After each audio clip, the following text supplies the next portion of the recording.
Hey, welcome everyone. My name is Alder, and welcome to ALD Unfiltered. I'm happy to share this space with my esteemed colleague, and I'll let you introduce yourself, Doc. Hi, everyone. I think everyone here knows who I am. Well, happy fall. I am Dr. Andrea Davis, and I am excited to be having our second live conversation.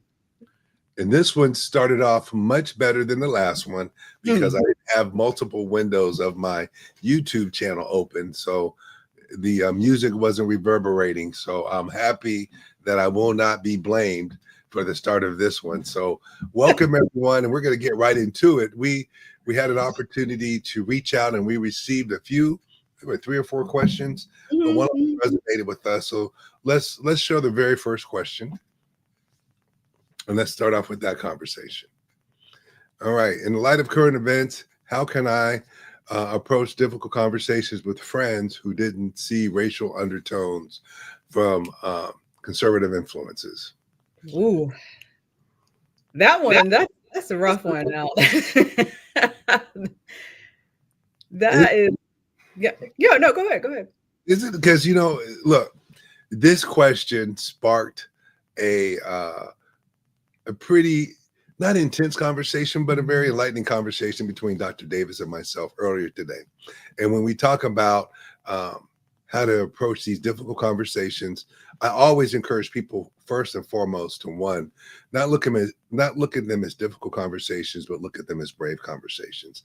That's been my kind of mantra all along because brave conversations lead to sustainable change.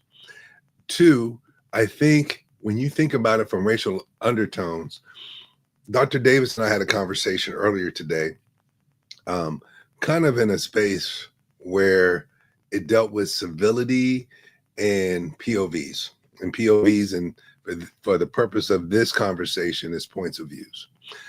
So, is it better to be in a situation where people are blatantly disrespectful or due to maybe racial undertones or racism? Let's call it what it is. Let's not shy away from it.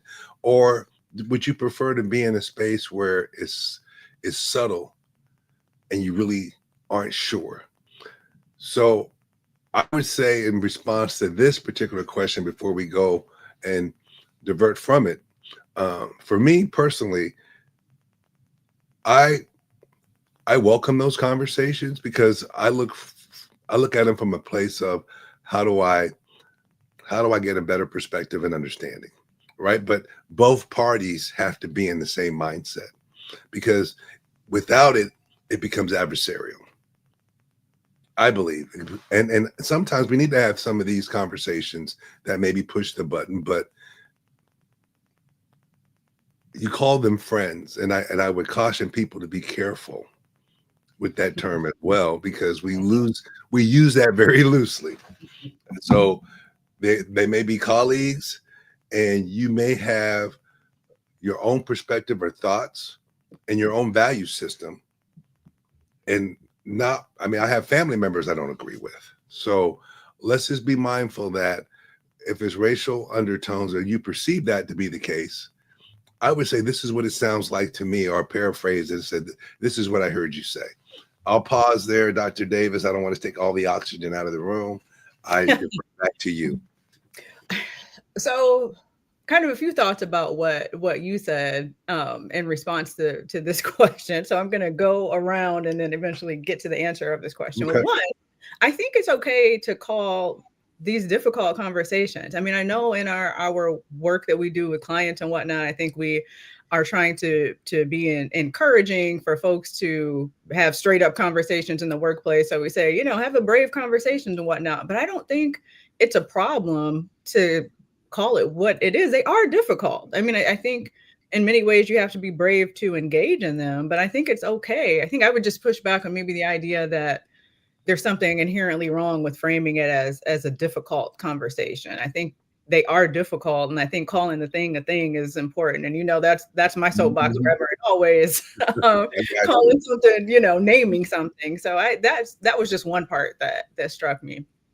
Another thing was what you said also, the idea of friends. Like, are we referring to conversations with actual friends, or are we referring to conversations with colleagues? Are we referring to conversations with a random you met at, like when you're out at a festival or something like that?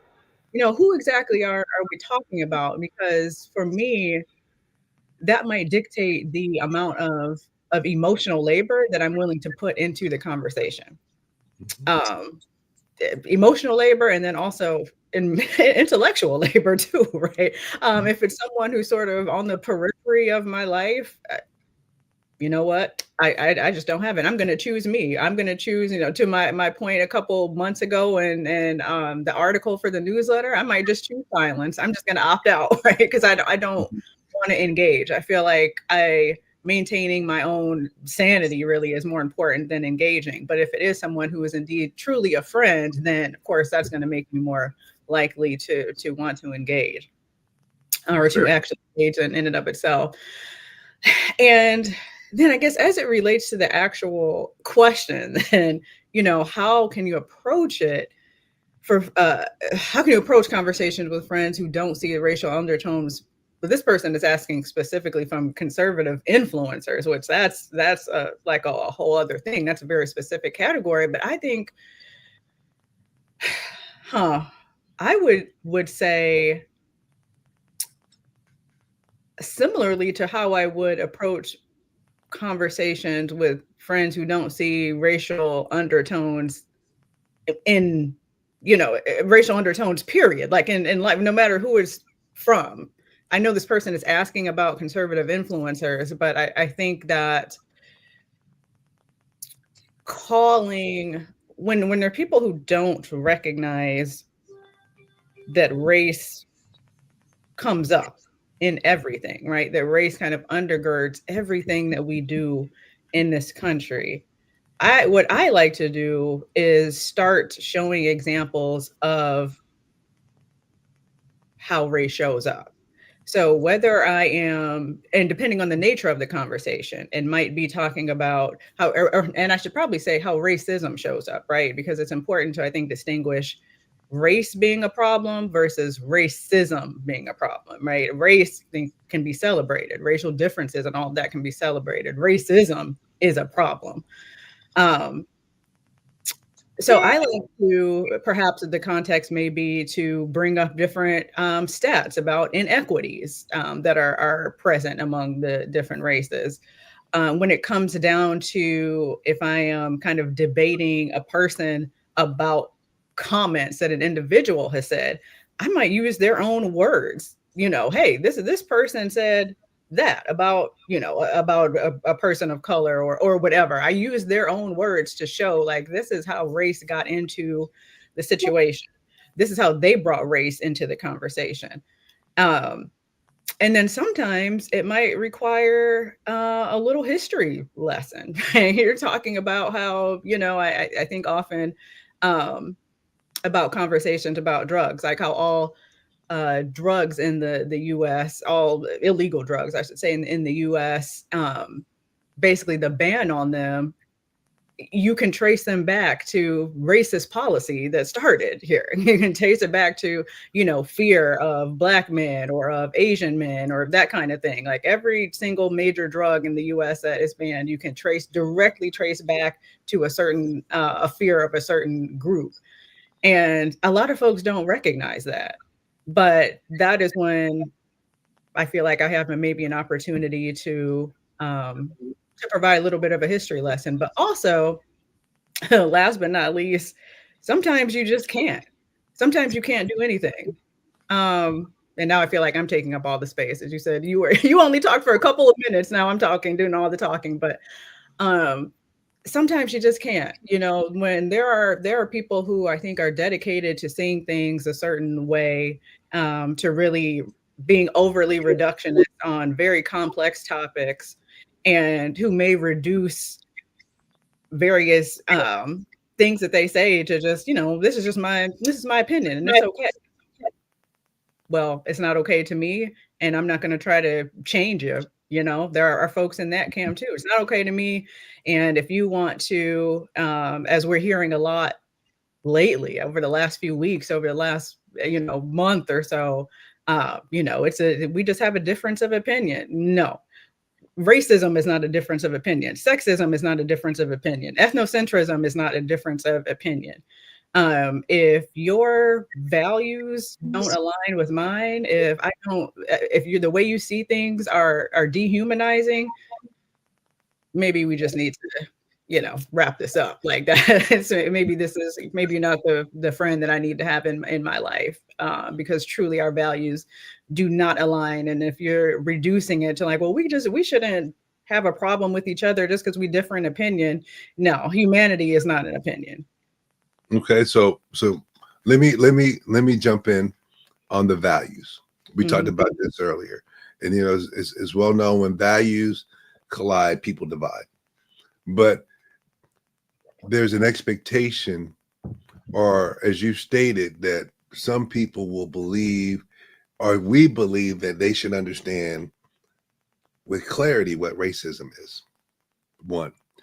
Two, there's a belief that because they haven't had a other person's perspective or lived experiences, that they can empathize or sympathize with that. We're making some assumptions. Now, I agree that if your values are so far, or your ideology is so far on one side, that perhaps we may not be compatible or be able to sustain a relationship.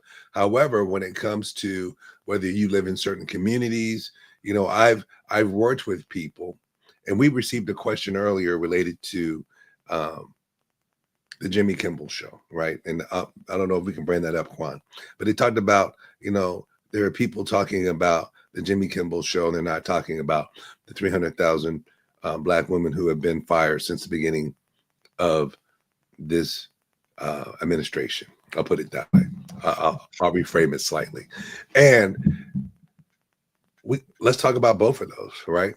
Because when you are aligned and you have an ideology that is aligned with your values, there's an opportunity to have, I hate to use this term, blind spots, right? Or you just fail to acknowledge, or you question the validity of the data. There's always a response. Well, where'd you get that data from? Well, clearly it came from the Department of Labor. The other part to this is that we have people who are saying things, and we seem to have lost. I don't believe that any person should lose their life for any reason other than natural causes. I want to put that out there. But when we say certain things, we have to understand that it could have an impact on folks, whether it's a nighttime TV host, or whether it's you talking to your neighbor or one of your coworkers, or even family members. So we've lost a sense of, as what I refer to as civility, just a common courtesy. So I would ask that as we do this, let's look at it and let's define what civility is. We are at a place where this country is divided. So how do we begin to have these conversations, whether it be difficult or brave, or, another tool is silence. And silence in some of these situations is probably the best way to go, right? Because, I love the term, or when somebody prefaces a conversation, hey, Dr. Davis, I don't mean to offend you. Then I say, stop, right? You should stop me right then, because what you're doing is setting the framework I'm setting the framework to say something offensive. You already know psychologically in the back of your mind that they're going to take it this way. Right. So I'm asking for forgiveness before I even say it. It's right. I mean, that's I agree. Yeah. And I think that another one that goes along with that is when someone prefaces something with all due respect. Ooh, you're probably about to say something disrespectful. Right. And it's funny because in the military, we say, well, sir, with all due respect, or ma'am, with all due respect. That is the worst thing to say to a superior, or someone that has authority over you. Yeah. Yeah. So when we have these, and we talk about civility, and we talk about, in this case, the lack thereof, Dr. Davis, I'd like to hear from you because we did talk about values earlier and ideology, and we both had different spaces. We were in different places with that. But could you share your insights on, when you encounter someone, because you just said earlier, sometimes it's important to cut ties. And for me, I'm not sure that's always possible, but I defer to you on this. Well, I agree. I don't think it's necessarily always possible. Within, like I said earlier, there are the question, and I don't know if we could put the question back on the screen. Sorry, the last question, but the question asked about friends, and I think Al, for you and I, we were trying to sort of talk about, well, the way I approach the situation would differ whether we're truly talking about a friend or if, maybe we're losing that word loosely. My one of my closest friends actually calls people at work her coworker friend to distinguish, and basically it's another way of saying colleague, but it's another way to not just say friend, because specific, just blanket friend means something that it's typically not the case with folks that you're working with who you have not or built that type of relationship with. But you may not be able to cut ties with a coworker, for example, because you have to work with them every day. You also, for whatever reason, may not be able to cut ties with I don't know, let's say a child or a parent. Um, so I don't. I mean, I was not trying to say that I think, let's just start cutting people off all willy-nilly, just blanketly cutting people off. No, but I think that should be on the table when possible. Because I think we have to be 10 toes down on what we stand for. But at the same time, like you said, we do have to maintain civility.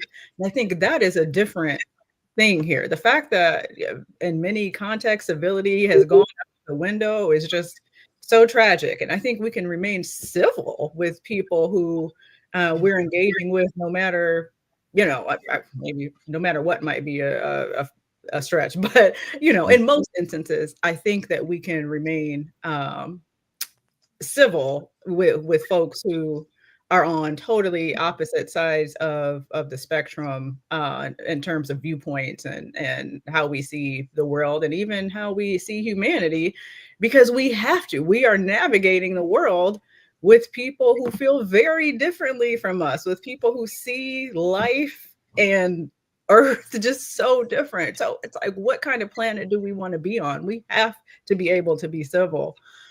But I think cutting people off, and I saw that, someone said they try not to burn bridges, and yeah, you do try not to burn bridges, but I think it's important to be very clear in what you stand for.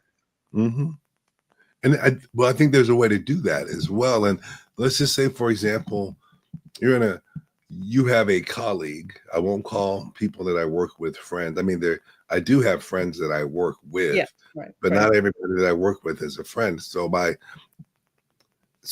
my colleague and I have worked together for a number of years, and whether it be political, emotional, or a current event that allows me to see a different perspective. And now that perspective and that ideology and the values are so misaligned with who I am. I have an opportunity to make a decision. One of the things I learned a long time ago in doing trainings with DEI and leadership development and EEO is that I've been able to do this for the number of years that I've done it, because it's never been my goal to change who you are. My goal is to raise your level of awareness so that you begin to work on you. Because if I tried to say I went in and I changed so many people, my 2 or 3 hour workshop or training is not enough time to wipe away a lifetime of experience or interactions with people.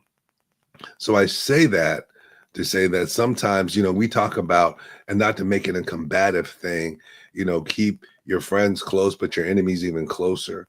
I think it's important to understand that perspective, right? And I don't agree with it. I don't like it, but now I know. And then that allows me to put up what I call my barriers, because barriers for me, they keep things in, but they also keep people out, Mhm. or other things out. They're Yeah. used both ways. So those are the things. So when I talk about, especially as it deals with racial, from the racial piece of it, because there's just some people who will never, or who may never acknowledge that it exists, Mhm, no matter mhm. what we say or what they see on the news. And we get into this place where it's victim blaming. Well, why were they there? What were they wearing? What were they doing? Well, Mhm, they just should have complied. Well, they have to go back to school and get a better education, or mhm. they're not as qualified. I mean, all those things come up, and I hear that constantly, and we hear that constantly in our line of work. But we're not in a place where we just have a magic potion that we just, our magic wand, and said poof, you're cured. And now you see things from a whole nother perspective, because from their perspective they don't have an ailment. But if that person is a friend, and not like in the context of work that we do, if that person is a friend, you kind of do have a magic wand to say, you know what? No, like the way Right. you feel about things is just not, it's not on the table for me. Hmm. And I don't know if I think that's the same as burning a bridge. Thinking about what the person commented. I don't know. That's something I have to I think think, about. I mean, if that's it is burning a self-preservation. bridge, maybe it's a bridge that needs to be burnt. I think it's self-preservation too, because there's some, and for me, and I talk about my government work and years in the military, we often didn't have options. We Mhm. had to sit in a room and in space and work with people who may have thought uh, less of us, or lacked respect for what, and you can only set clear expectations. This is how you won't talk to me. We can have that conversation, right? And this is how this is going to go. Yeah. And Yeah. we set those parameters. But even with that, it's not about burning a bridge. I think it's about sustaining. And now we could burn the bridge. We can. Some people have blown the bridge up, and I've blown the bridge up with them. But I think it's a matter of, one, clearly identifying, these are my left and right limits. I will not let you cross them. What are your left and right limits? So we understand each other, and we could coexist, as you said earlier, versus not having a conversation, because oftentimes we're in circumstances where we may not have a choice, or we always have a choice. Let me say that you can always vote with your feet, but why should you allow someone to run you away from an opportunity or a life experience based on their value system?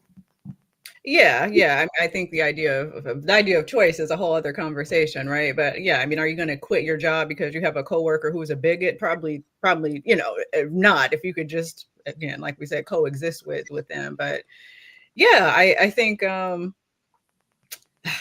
yeah, hate is just not on the table for me. And so whether we're talking about, race or ethnicity or nationalism or whatever it may be, folks who are in my sphere who, are unwilling to see certain things and who perpetuate a certain narrative about things that is hateful, a narrative that is hateful.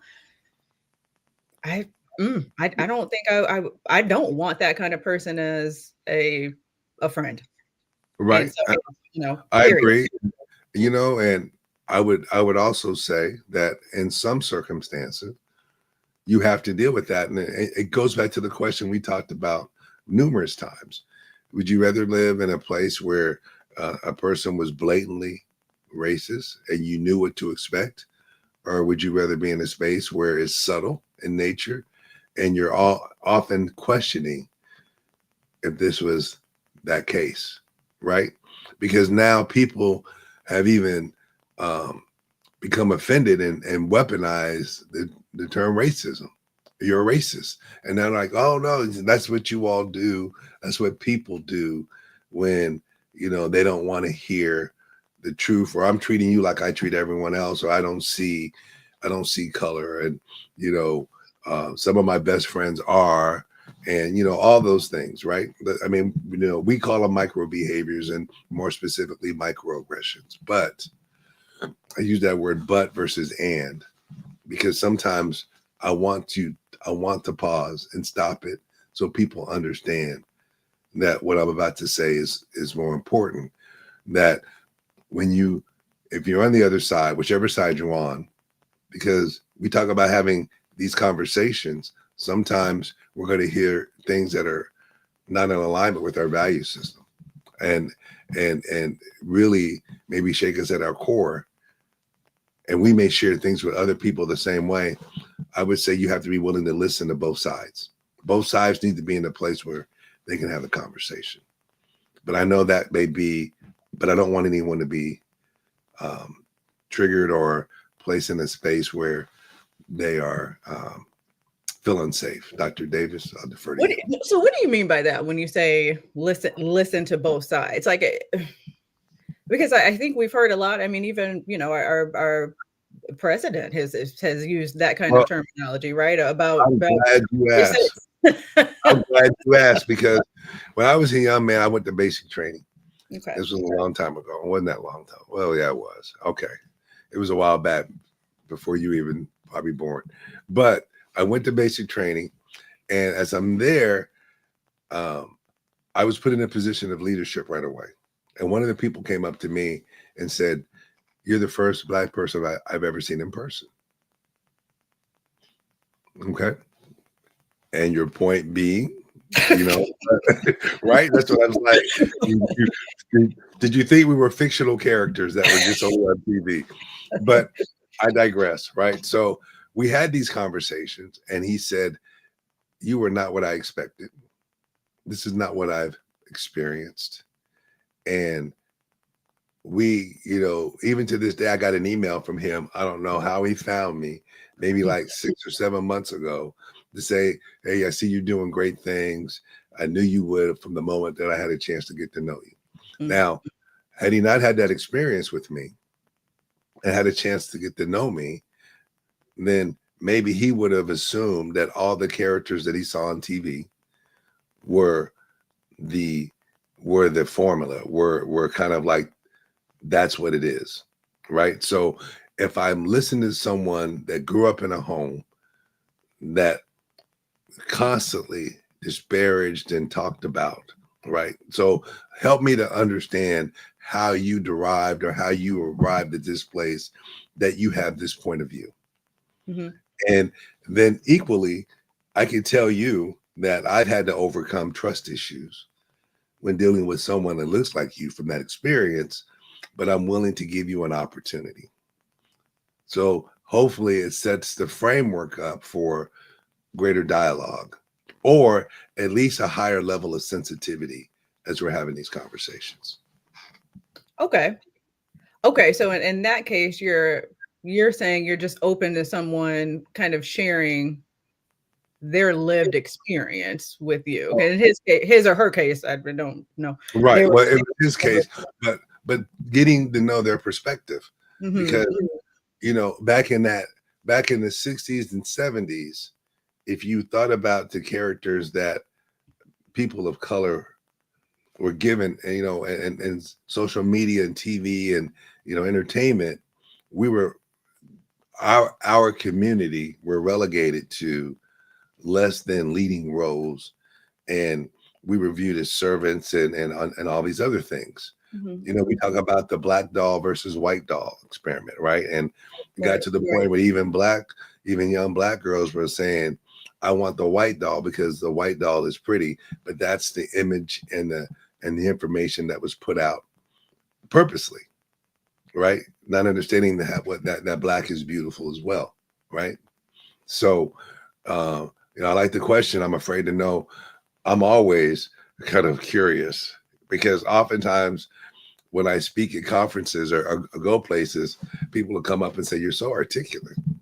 You speak really well." It's like, yes, that's kind of why I was up there. But you didn't tell anybody else on the panel that. Why did you just tell me? Mm-hmm. Mm-hmm. And they don't even get it. And sometimes there's people who look like us who say those things. Mm-hmm. Mm-hmm. Yeah, so I think there is something to be said for the difference between having kind of open conversations like that, like you had with that person, and not saying there was a lot of racially problematic undertones and overtones in all of that. The person was saying, right? Yeah, Oh, no, unequivocal. no. Yes, They yes. were they were weapons. That's the beginning. They were like coming at it, right? But But I think that is different from someone who is just sort of spewing hateful ideology, right? I think that is different. I think that is different from someone saying, they're afraid if, they see a person who looks like they're from the Middle East just get on a plane in front of them, like, or on the same plane with them. I think there are certain types of things that are hateful that you can feel and that you say. And I think that kind of stuff is when I'm talking about, we've got to figure out where our line in the sand is in terms of, do we want to keep those people around? so Um, let me push back on that a little bit. Not push back, but just add another perspective.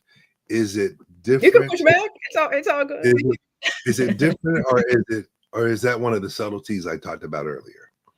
That they verbalize it as, right?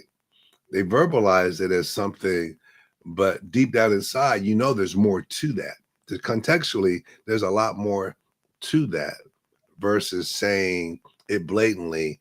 I'm afraid to get on this airplane because somebody might blow it up, Mhm. versus saying it subtly, because that's just like the tip, right? That's just like the tip of the iceberg. But deep down inside, that was rooted somewhere.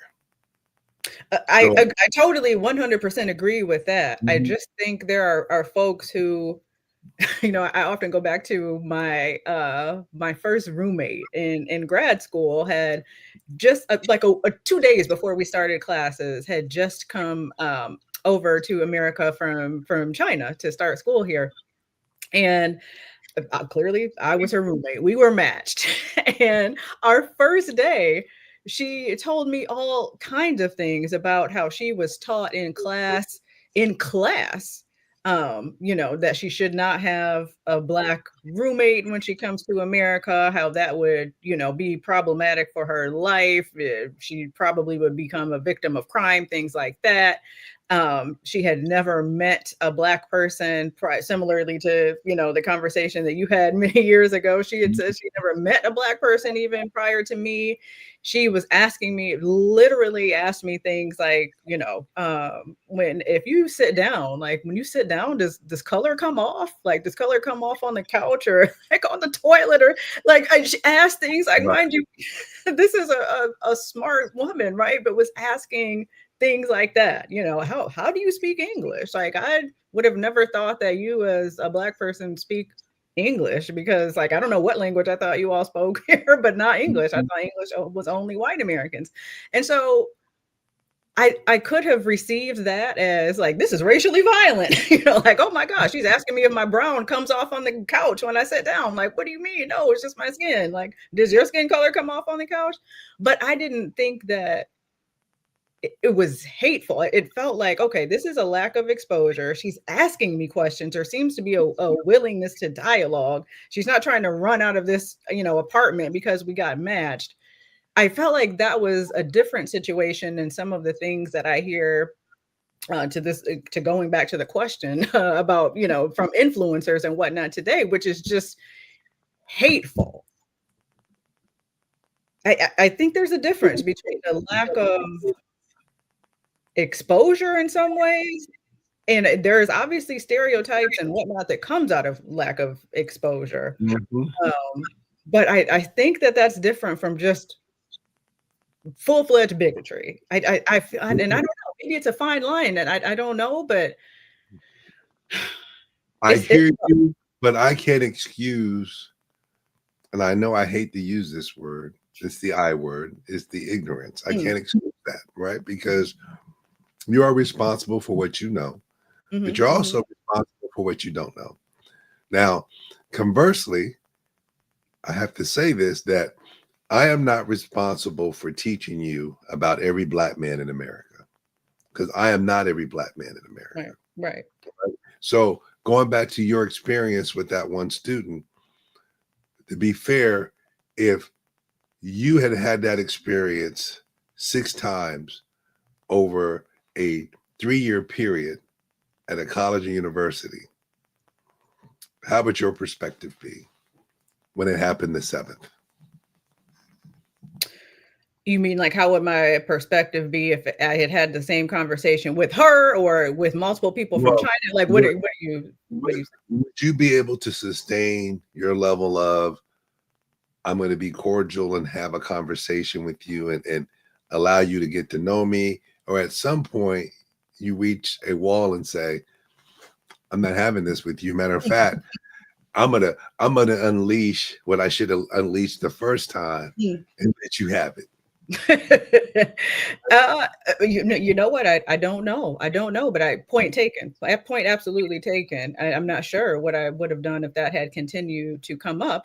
But talking about, cutting folks off and having to coexist with people, hey, in that case, this person was my classmate and roommate, right? So, Right.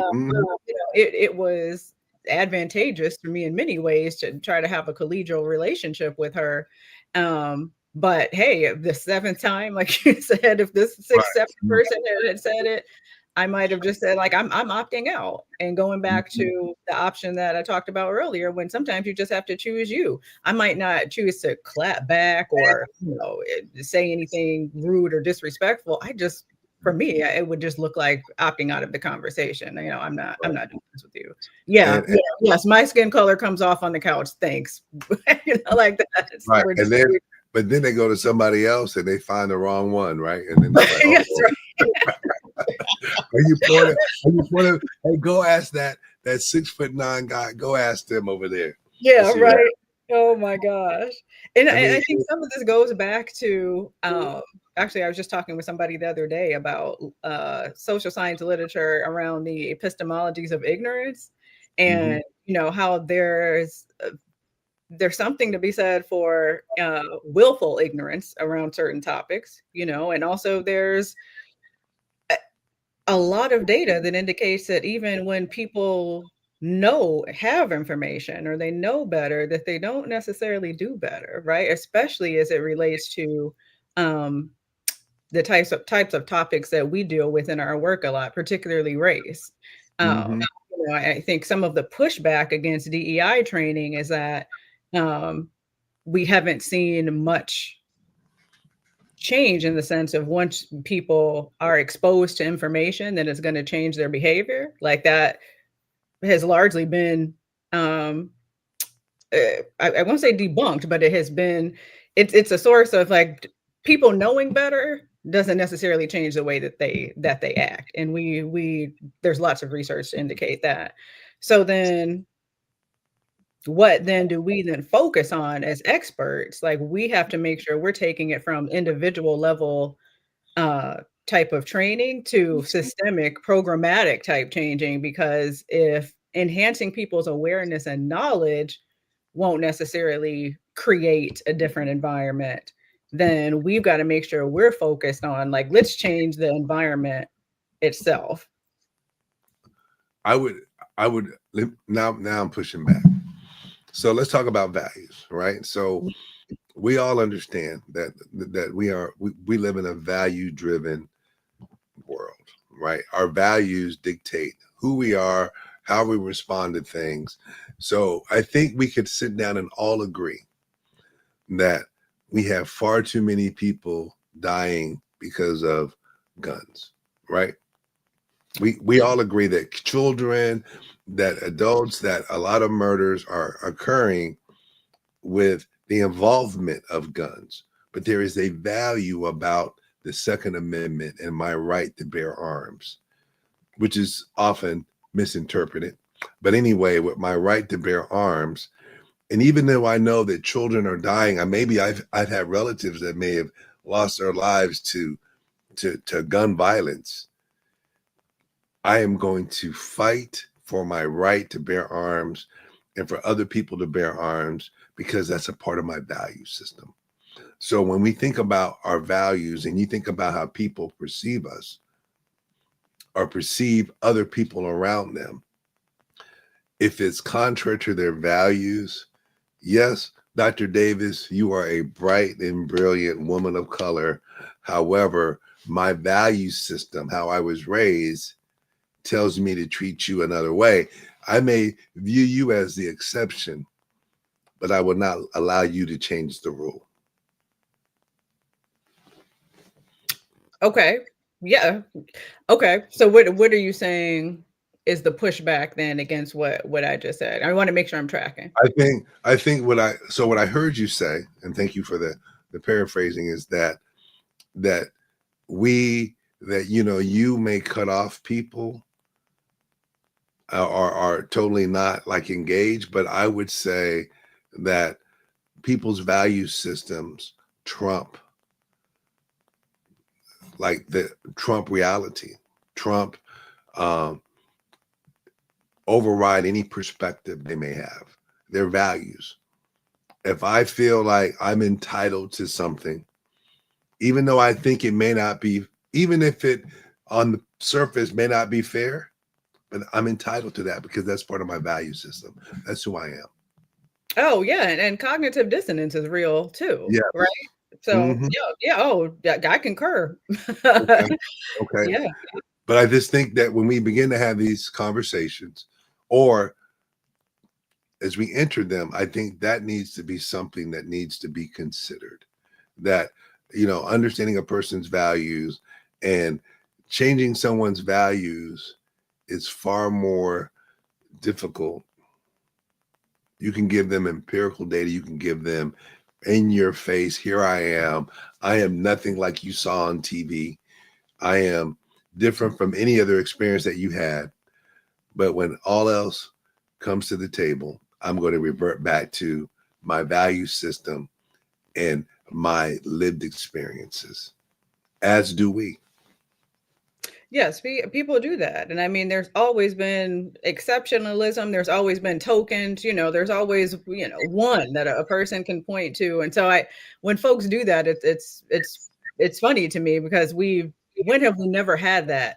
When have we not had that as a society, right? I mean, we can talk about, for example, the black white wealth gap, and then somebody will point to, well, hey, Oprah's a billionaire. Well, okay. Like, well, yeah, Mhm, mhm, yes, indeed she is.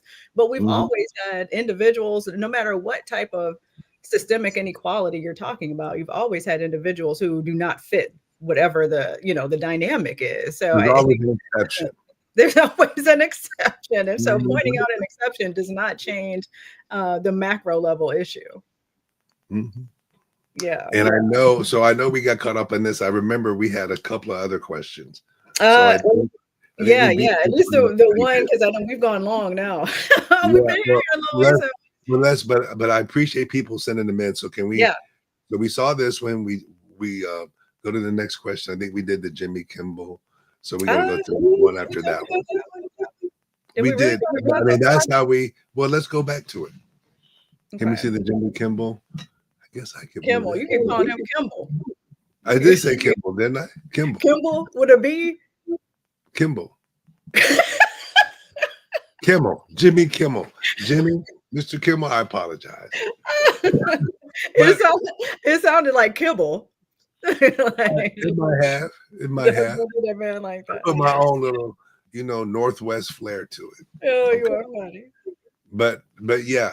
But why aren't we talking about the 300,000? And I think I kind of addressed it a little bit earlier, talking about that people question the the validity of the data, Mm. right? I mean, that's the first thing that gets questioned. It's just like if I say, well, Dr. Davis, where'd she get her PhD from?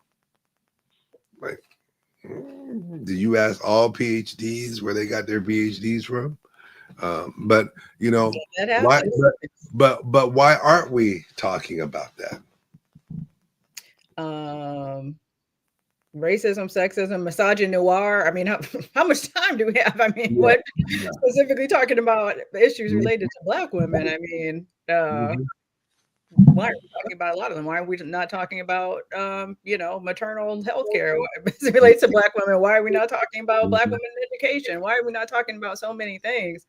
But I won't say people only care about Jimmy Kimmel, but I do think that the nature of what happened in that situation made people kind of galvanize around him. And I also will say, you know, issues that when we see inequity or when we see like a negative outcome, I'll just call it, like what happened with Jimmy Kimmel, when it happens to someone who is a majority group member, you know, or quote unquote dominant group member, whatever the sociological term we want to use, there's a different type of rallying around them than when something happens to a minoritized person, whether racially minoritized or minoritized in some other way.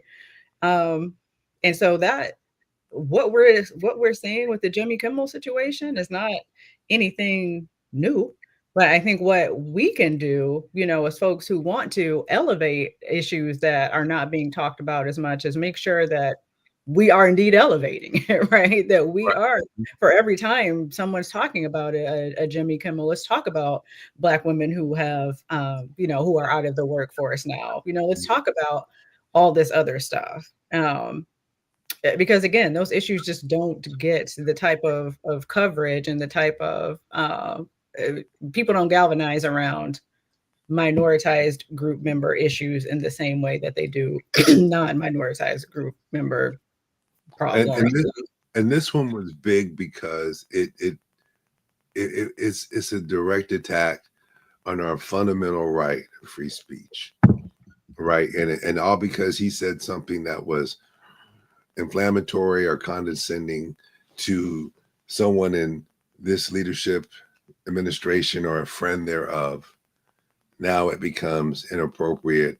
And, you know, cancel culture goes both ways, right? So I think this is one that, you know, people aren't going to speak up about it until they feel that pain. I mean, if they don't understand what the pain is, they typically aren't going to speak to it, right? So they don't know what it feels like to have 300,000 people from their community, in women from their community in this space, right? When we know and we feel it and you know, we've experienced it, then there's a battle cry. But I don't think that's been equally distributed. I'll leave it like that. That is a very politically correct way of saying it. Cheers. Wasn't that good? Wasn't that good? Yeah. Yes. All right. So let's see. Quan, there was another question. I thought there was a couple of more. No, I mean, I think we incorporated a couple of questions into each of these. So yeah, each of the ones we looked at. Yeah. So what do we want to leave them with? So let's take a minute apiece. Maybe you go first. Doctor, I go doctors first. False. Okay. All right. I'll go first. Well, look, what we want you to take from this is, one, we wanted to demonstrate that Dr. Davis and I, we talk often, we have differing thoughts, opinions, and perspectives. And I've grown and continue to grow because I listen to her side or her experience and her lived and her lived experiences, and I grow from them. Do I always agree? No, because sometimes I look at it and says it's generational. Other times I'll disagree up front and then use her stuff later. And of course she's present while I'm doing it. And then she looks at me like, you just, maybe I looked into the light. But I would say that I want to leave you with this. Just make sure that, one, self-care is important. Having these conversations and engaging with people whose values are not in alignment or even their ideologies are not in alignment with you. You can begin to have conversations and you can keep them superficial, but please do not put yourself in harm's way. Yeah. And you know, as you were describing that, I think you and I are a really great example of, we have a lot of differences of opinion about things, but our values are in alignment, right? Our values are in alignment, and we certainly feel the same way about hateful ideology and inhumanity and whatnot. So while we might disagree, we have a general difference of opinions, the way we might go about doing things and so on. You know, if you're not on the chopping block because, because our opinions different, but again, there's core values that align. And so for me, I just am going back to that. Like, where do you stand and how do you really want to be 10 toes down on where you stand in things? And what does that look like for you? But also, like you said, Elle, self-care, as I'm always saying, self-care and community care. In this day and age, we've got to take care of take care of ourselves and and each other. Isn't that what Jerry Springer used to say at the end of his show? Take care of yourselves and each other.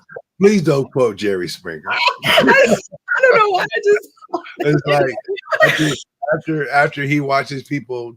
Anyway, I'm not really right. Great guy, great mayor, I'm sure, and oh my gosh! But yes, taking care of each other, I think, is an integral part of just all of this, right? It can't just be ourselves as an individual. It's community. We need it. We need community now more than ever. Okay. So with that said, I think we're going to bid you adieu, but we ask that you share our site, our channel. Ask your friends to subscribe if you like what you heard. Send us a message on the site. Let us know that you appreciated it, and we just thank you for, you could have been doing a lot of other things, and you chose to spend the time with us. So thank you all very much for being here. Thank you. Have a good night, everyone, and happy fall. Yes, it's coming. It's here. We'll see you next month.